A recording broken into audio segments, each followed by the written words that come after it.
And at the age of 13, she goes to the country to her uncle's home. He's a wealthy man, but he's nouveau riche. He is very ambitious.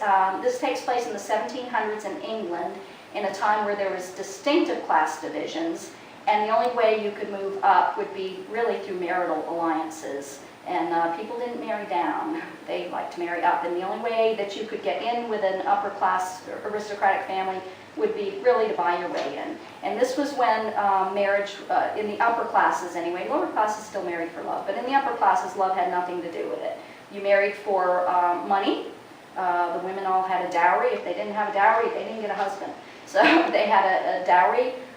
Sometimes there was property exchange. There were great estates that were merged, but it was definitely a business arrangement. And this is why also so many of the men at that time had mistresses, because there was no love involved. And poor women, well, unless they hired a good-looking footman, I don't know. And that's how they did it next book. So anyway, that's the sad thing. But and that all comes into play. The book, there's parallels between the aristocratic families. It was a very closed network. Same thing, in the horse racing world, very closed network. Certain bloodlines were important in people and in horses. So, and also racing itself was the sport of the aristocracy. If you were not aristocratic, if you were not a gentleman, you were not allowed to ride in a race. I mean, it was against the rules. That changed later when they started using professional jockeys. And at this time period, there were some races that yeah, you could have a hired rider, but certain races were sanctioned just for gentlemen, so that plays into the story too. But okay, so Charlotte goes to live with her uncle. He's a wealthy man. He's trying to get his way upward. He's got his upward trajectory, and he's planning to move up in society. He's got the money, he's got the estate. He doesn't have the social and political connections he wants, so he's going to do that through horses, through hobnobbing, through the horse races. He's going to breed the best race horses anywhere, so he can get his way in that way. And also he's going to use his niece and his daughter to try to marry them off and get the family connections that way. So Charlotte's future has already been planned for her. She doesn't really realize it. She goes to the country, to her uncle's place. They don't really want her. They're just using her. Her cousins hate her, or at least one of her cousin Beatrix hates her. Beatrix is very jealous. Not a nice girl.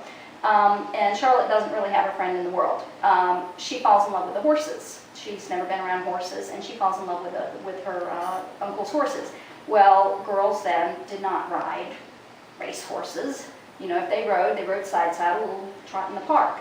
Well, she decides that she wants to learn to ride, and she is befriended by the stable master. And he sees her sad situation. She's very lonely, and nobody cares about her. So he kind of takes her under his wing and teaches her to ride the horses. But it's all in secret, early in the morning when nobody's around. So that's where we're going to start. I'm starting the very first time that Charlotte goes to the stables. She's sneaking off, and then if we have time, there's a race that my husband would like me to read, because the one with Riscallion, you like that one. I've never read that one. That happens 5 years later. Okay. So, poor Charlotte. You kind of have the background. And through the horses, that's where she meets her love of her life, Robert Devington, who's an undergroom in her uncle's stables. Okay, Charlotte has been at her uncle's house for maybe a month now, a few weeks. Charlotte spent the night in rested anticipation, springing from her bed at the first crow of the cock. Pulling on Charles's shirt and breeches over her shift, Charles is her cousin, she yanked on a pair of his cast-off boots and pulled a cap over her plaited hair. Careful not to disturb Letty, she then slinked out of her chamber and down the back stairs, avoiding the kitchen where the cook was already about her work. Charlotte then exited the back door and surreptitiously edged her way through the garden. Her heart fairly skipping in anticipation, Charlotte strode eagerly down the gravel-laden pathway and along the waist-high yew hedge to the stable block. The gray slate roofs of the low red brick buildings had only begun to reflect the rays of the rising sun. By morning, they would cast their shadow upon the large, bedewed, grassy plot in the yard's center, but for now the yard was a low hum of activity. Charlotte wandered to the center of the bustling stable yard, watching as 7 or 8 boys methodically carried out their morning chores. 1 or 2 of them yawned and stretched, with stray pieces of straw and litter still clinging to their hair and clothing from the night spent in the lofts above the stables. They set about their work, leading horses out of their boxes, fetching buckets of water, and mucking out the nightly refuse from the stalls. She had been to the stables on many prior occasions. Why had she never noticed any of this activity before? Someone, presumably one of these same boys, always had her cousin's horses ready and waiting when they were appointed to ride. Upon their return, the boys collected and tended the horses and then faded back into the woodwork from whence they'd emerged. She'd never before given thought to all that was required to care for a stable of 20-some horses. Impatient to locate Jeffries and be about her own business, Charlotte dismissed further reflection. She scanned the yard, expecting to find her own saddled mare, or at least for someone to take notice of her. Ignoring her presence completely, the grooms continued about their morning routine, much like ants busy on their nest. With Jeffries nowhere in sight, she looked about, huffing in disappointment mixed with annoyance. Suddenly she remembered Jeffries had said to meet him in the rubbing house. But which of these confounded buildings was the rubbing house? Turning about, she attempted to arrest the attention of a small boy straining to transport his manure-teamed wheelbarrow to the dung pit. "Excuse me, lad," Charlotte began. The boy glowered and continued on his way. "Pardon me," she said louder now, and grasped him by the sleeve. The slight pull was all it took to completely unbalance his precarious load and dump the manure all atop her boots. "Bloody hell, look what you done," the boy cried. "Look what I've done. I'm sorry to have made you spill it, but I was simply looking for the rubbing house. 'Tis over yon, you mutton-head." "Mutton-head? There's no reason for rudeness. If you hadn't overloaded your cart, if you hadn't come along and pulled me o'er, it ne'er would have happened. But now you'd best clean it up before Jeffries or Devington comes along." "Me?" she replied incredulously. "I'm not the clumsy oaf who dumped it. It's not my mess to clean."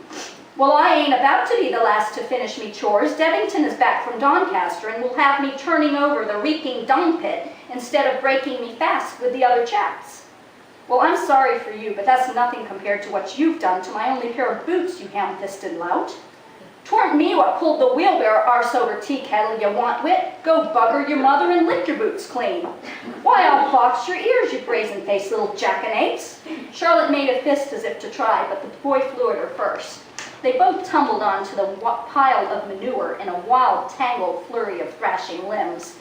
The commotion caused by the circle of cheering and jeering stable boys drew the attention of the head groom, who was leading his fresh mount out from the rubbing house. Hastily tying his horse, Robert Devington strode furiously across the stable yard to break up the mill. He tore apart the dung-covered combatants by the scruff of the neck. Turning first to the smaller of the pair, he cuffed his ear. "Jemmy, what the devil are you about? It's nigh past feeding time and you've still half your stalls to muck." "But it ain't me what started it," Jimmy whined. "'Twas the new chap what turned over me cart. I don't give a groat who started it. Now get about your business before I tan your arse with a riding crop. And now for you, lad." He turned ominously to Charlotte and stopped mid-sentence. Gaping at the spectacle she presented with her oversized clothing pulled awry and stained with order, her cap askew and her nose oozing blood. "Who the blazes are you? Or better said, what are you?" Charlotte brushed a clump of dung from her flushed cheeks with the back of her hand and haughtily met his stare. "I was simply looking for the rubbing house where I'm to meet Jeffries. Now, if you would kindly direct me, I shall trouble you no further." Her voice was husky and quivered with righteous indignation. "You say Jeffries sent for you? He told me nothing of a new boy." He regarded her closer quizzically. Charlotte refused to enlighten him. "The rubbing house, if you please?" "The rubbing house," he pointed over her left shoulder, "is the squat building hither." And I'll stop there. So